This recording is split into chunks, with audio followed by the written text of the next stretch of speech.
نبی بعد اما بعد صفحہ نمبر 206 سورہ ہود سورہ نمبر 11 آیت نمبر 57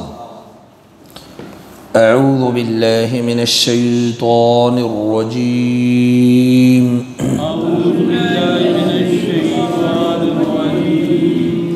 بسم اللہ الرحمن الرحیم فَإِن تَوَلَّوْا فَقَدْ أَبْلَغْتُكُمْ مَا أُرْسِلْتُ بِهِ إِلَيْكُمْ وَيَسْتَخْلِفُ رَبِّي قَوْمًا غَيْرَكُمْ ولا تضرونه شيئا إن ربي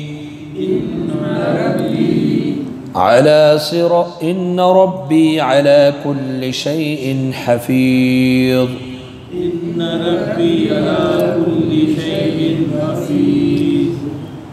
فإن تولوا بس اگر تم پھر جاؤ فقد ابلغتکم تو یقیناً میں نے پہنچا دیا ہے تم کو ما وہ چیز ارسلت بہ جس کے ساتھ میں بھیجا گیا ہوں الیکم تمہاری طرف ویستخلف اور جانشین بنائے گا ربی میرا رب قوما غیرکم تمہارے علاوہ کسی قوم کو ولا تضرونہ اور نہیں نقصان پہنچا سکو گے تم اس کو شیئن کچھ بھی ان ربی بے شک میرا رب علی کل شیئن حفیظ ہر چیز پر نگہبان ہے ولما جاء اور جب آیا امرنا ہمارا حکم یعنی ہمارا عذاب نجینا ہودن ہم نے نجات دی ہود علیہ السلام کو والذین اور ان لوگوں کو آمنو جو ایمان لائے معاہو ان کے ساتھ برحمت منا اپنی رحمت سے ونجیناہم اور نجات دی ہم نے ان کو من عذاب غلیظ سخت شدید قسم کے عذاب سے وتلک عاد اور یہ عاد تھے جحدو جنہوں نے انکار کیا بآیات ربہم اپنے رب کی آیات کے ساتھ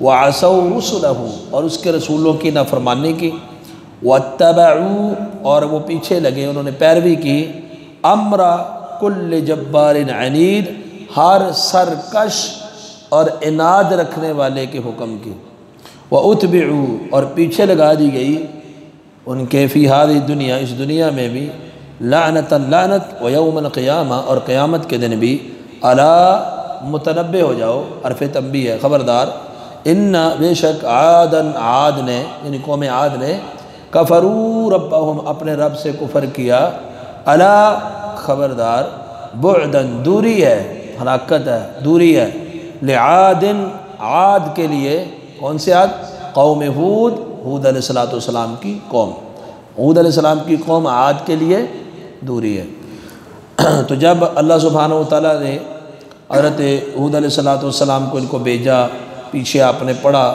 سارا مکالمہ ہوا تو اس کے بعد اب یہاں پر وارننگ دی جا رہی ہے اگر تم ان نشانیوں کو ان معجزوں کو دیکھنے کے باوجود ایمان نہ لاؤ پھر جاؤ فَإِن تَوَلَّوْا تو پھر میرا کام تھا پہنچا دینا فَقَدْ أَبْلَغْتُكُمْ مَا أُرْسِلْتُ بِهِ إِلَيْكُمْ جس کے ساتھ میں تمہاری طرف بھیجا گیا ہوں نا جس پیغام کو ساتھ وہ پیغام میں نے تم کو پہنچا دیا ہے اب میرا رب ہی جو ہے وہ تمہارے علاوہ کسی اور قوم کو لے آئے گا تمہیں تباہ کر کے برباد کر کے اللہ کسی اور قوم کو لا دیں گے جیسا کہ سورہ بنی اسرائیل میں بھی فرمایا وَإِن تَتَوَلَّوْا يَسْتَبْدِلْ قَوْمًا غَيْرَكُمْ ثُمَّ لَا يَكُونُوا أَمْثَالَكُمْ اگر تم پھر جاؤ اللہ تمہیں تبدیل کر کے دوسری قوم لے آئے گا پھر تمہاری جیسے وہ نہیں ہوں گے تو یہاں پر بھی فرمایا کہ اللہ تمہارے بعد کوئی اور قوم لے آئے گا، اگر تم پھر گئے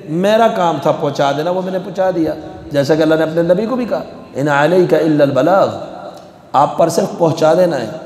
پھر فرمایا ولا تضرونہ شیئا، پھر تم اس کا کوئی نقصان بھی نہیں کر سکو گے، تم کسی کو کوئی تکلیف تک نہیں پہنچا سکو گے۔ کوئی اور قوم آ جائے گی اللہ کی عبادت کرنے والی آ جائے گی، فرما بردار آ جائے گی، تمہیں اللہ ہٹا دیں گے۔ تو ان ربی علی کل شیء حفیظ، میرا رب ہر چیز کے اوپر نگہبان ہے۔ بعض فلسفیوں نے کہا نا کہ اللہ تعالیٰ نے زمین و آسمان کو بنایا اور اس کے قوانین وضع کیے، پھر اللہ فارغ ہو گیا معاذ اللہ، اب جو ہے وہ خود بخود آٹومیٹکلی چل رہے ہیں۔ ایک نظریہ یہ اللہ تعالیٰ نے سب کچھ بنا دیا، بنانے کے بعد قطب، غور، ابدال، اللہ نے ان کی ڈیوٹی لگا دی، اب یہ نظام چلا رہے ہیں۔ قطب کے بغیر زمین چل ہی نہیں سکتی، سنا ہے نا آپ نے؟ تو یہاں اس لفظ کے اندر، اس جملے میں دونوں کے نظریے کی رد ہے۔ ان ربی علی کل شیء حفیظ، ہر چیز پر میرا رب نگہبان ہے۔ تو یہ خود بخود قانون وضع کر کے نہیں چل رہا جیسے فلسفیوں نے کہا، اور جیسے کہا کہ کوئی اور چلا رہا، نہیں، ان ربی علی کل شیء حفیظ، میرا رب نگہبان ہے ہر چیز کے اوپر، ہر چیز میرے رب کے کنٹرول میں ہے۔ پھر فرمایا اب وارننگ ہو گئی لیکن قوم نہیں مانی، تو وَلَمَّا جَاءَ أَمْرُنَا، پھر ہمارا امر جب آیا، امر مطلب حکم یعنی عذاب، جب ہمارا عذاب آ گیا، نَجَّيْنَا هُودًا، ہم نے ہود علیہ السلام کو نجات دے دی، وَالَّذِينَ مَعَهُ، اور ان لوگوں کو جو حضرت ہود علیہ السلام کے ساتھ ایمان لائے۔ کیسے نجات دی؟ بِرَحْمَةٍ مِّنَّا، اپنی طرف سے رحمت کے ساتھ، اور ہم نے انہیں شدید ترین عذاب سے نجات دی۔ تو یہ بڑی تفصیلی بات ہے، سورہ معارج کے اندر اللہ نے اس عذاب کا تذکرہ بھی کیا، اور دیگر کئی صورتوں کے اندر بھی اس کا تذکرہ کیا۔ مختصر یہ کہ ایک تیز ہوا اور آندھی طوفان اللہ نے بھیجا، کیسا؟ جو 8 راتیں مسلسل ان کے اوپر آیا۔ تو یہ عذاب جب آیا، دن کو بھی رات کو بھی تیز طوفان آندھی ہے، تو پھر ہر کوئی تباہ و برباد ہو گیا جس نے ہود علیہ السلام پر ایمان نہیں لایا۔ تو جو ایمان والے تھے وہ بچ گئے۔ اب ایک ذہن کے اندر بات آتی ہے، اب دیکھیں نا، آندھی ہے، طوفان ہے، ہر طرف چل رہا ہے، تو اس میں مومن ہو یا کافر ہو، دونوں اس کی لپیٹ میں آ جاتے کہ نہیں آ جاتے؟ آندھی طوفان آ جائے دونوں اس کی لپیٹ میں آ جاتے، لیکن یہاں اللہ فرماتے ہیں برحمت منا، یہ اللہ کی قدرت تھی، وہی طوفان آندھی زمین کے اوپر ہے، جو انکار کرنے والا ہے تباہ ہو رہا ہے، ایک نفس بھی باقی ان کا نہیں بچا، جو ایمان لانے والا اسے کوئی تکلیف ہی نہیں ہو رہی، وہ بچ رہا ہے۔ کیا ہے یہ اللہ کی رحمت ہے اس کے اوپر، برحمت منا۔ اور اللہ فرماتے ہیں جو حضرت ہود اور ان کے ساتھی ہیں، وَنَجَّيْنَاهُمْ مِنْ عَذَابٍ غَلِيظٍ، ہم نے انہیں شدید قسم کے، غلیظ شدید قسم کے عذاب سے ہم نے نجات دی، سخت قسم کے عذاب سے۔ یہ جس کا تذکرہ آپ نے پیچھے پڑھا، تِلْكَ عَادٌ، یہ قوم عاد تھی۔ جرم کیا ہے؟ جَحَدُوا بِآيَاتِ رَبِّهِمْ، رب کی آیتوں کا انکار کیا۔ قوم عاد نے رب کی آیات کا انکار کیا، وَعَصَوْا رُسُلًا، اور اللہ کے رسولوں کی نافرمانی کی۔ اب یہاں ایک سوال پیدا ہوتا ہے، رسول واحد ہے اور رسل جمع کا صیغہ ہے، تو انہوں نے تو ایک پیغمبر کی نافرمانی کی، حضرت ہود علیہ السلام کی دعوت لے کے ان کے پاس کون آیا؟ حضرت ہود علیہ السلام۔ کتنے بندے؟ صیغہ یہاں پر کون سے استعمال ہوا؟ جمع کا۔ تو کیا مطلب، نقطہ کیا نکلا؟ کہ جب کسی ایک پیغمبر کا انکار کیا جائے، کسی ایک پیغمبر کی نافرمانی کی جائے، گویا اس نے اللہ کے بھیجے ہوئے تمام انبیاء کی نافرمانی کی، جتنے بھی جمع کسی اللہ کے رسولوں کی نافرمانی کی۔ دوسری بات، اللہ نے جتنے بھی نبی بھیجے، جتنے بھی نبی، وما ارسلنا من رسول، سورہ انبیاء میں آپ نے پڑھا، الا نوحی الیہ انہ لا الہ الا انا فاعبدون، جتنے بھی رسول بھیجے سب کو ہم نے یہ بھی کی کہ اللہ کے علاوہ کوئی عبادت کے لائق نہیں ہے، صرف اللہ کی عبادت کرنی۔ اب جو بندہ مشرک ہے وہ بت پرست ہو، مجوسی ہو، کوئی بھی ہو، وہ اللہ کی توحید پر نہیں، وہ اللہ کے علاوہ غیر اللہ کی عبادت کرتا ہے، گویا وہ کسی ایک نبی کا نہیں۔ توحید کی دعوت کتنے نبیوں نے دی؟ سارے نبیوں نے۔ تو توحید کا انکار کرنے والا سارے نبیوں کا نافرمان ہوا کہ نہیں؟ سارے نبیوں کا نافرمان۔ تو فرمایا وَعَصَوْا رُسُلًا، انہوں نے رسولوں کی نافرمانی کی۔ وَاتَّبَعُوا أَمْرَ كُلِّ جَبَّارٍ عَنِيدٍ، ہر جابر، سرکش، عناد رکھنے والے اس کے حکم کی پیروی کی۔ اس سے مراد قوم کے وڈیرے، قوم کے سردار، یعنی وقت کے کوئی بڑے لوگ جن کو لوگ عام لوگ حیثیت دیتے ہیں، جابر قسم کے، ظالم قسم، بغض رکھنے والے، عناد رکھنے والے، جو ان کے پیچھے چل کے اللہ کے معصوم پیغمبر ان کی نافرمانی کر رہے ہیں۔ نبی اکرم صلی اللہ علیہ وسلم کے دور میں بھی ابو جہل ایک قوم کا سردار بنا کہ نہیں؟ وہ اللہ کے رسول کو چھوڑ کے ابو جہل کے پیچھے بھاگ رہے ہیں۔ نبی کریم صلی اللہ علیہ وسلم کو چھوڑ کے منافقین عبداللہ بن ابی کے پیچھے بھاگ رہے ہیں۔ تو یہاں پر فرمایا کہ انہوں نے اپنے پیغمبر کی نافرمانی کی، اور جو سرکش ہیں، بغض رکھنے والے، عناد رکھنے والے، جابر لوگ ہیں، ان کے حکموں کے پیچھے چلے۔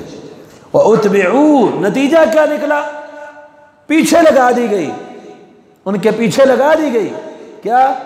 فِي هَذِهِ الدُّنْيَا لَعْنَةٌ، اس دنیا کے اندر بھی لعنت، اور یوم القیامہ، قیامت کے دن بھی لعنت۔ لعنت مطلب اللہ کی رحمت سے دوری۔ لعنت کا کیا مطلب ہے اللہ کی رحمت سے؟ یعنی ان کے اوپر اللہ رحم نہیں فرمائے گا، جو ملعون ہیں، جن کے اوپر اللہ کی لعنت ہو جائے اس کے اوپر اللہ تعالیٰ رحم نہیں فرماتے، وہ اللہ کی رحمت سے دور ہو جاتا ہے۔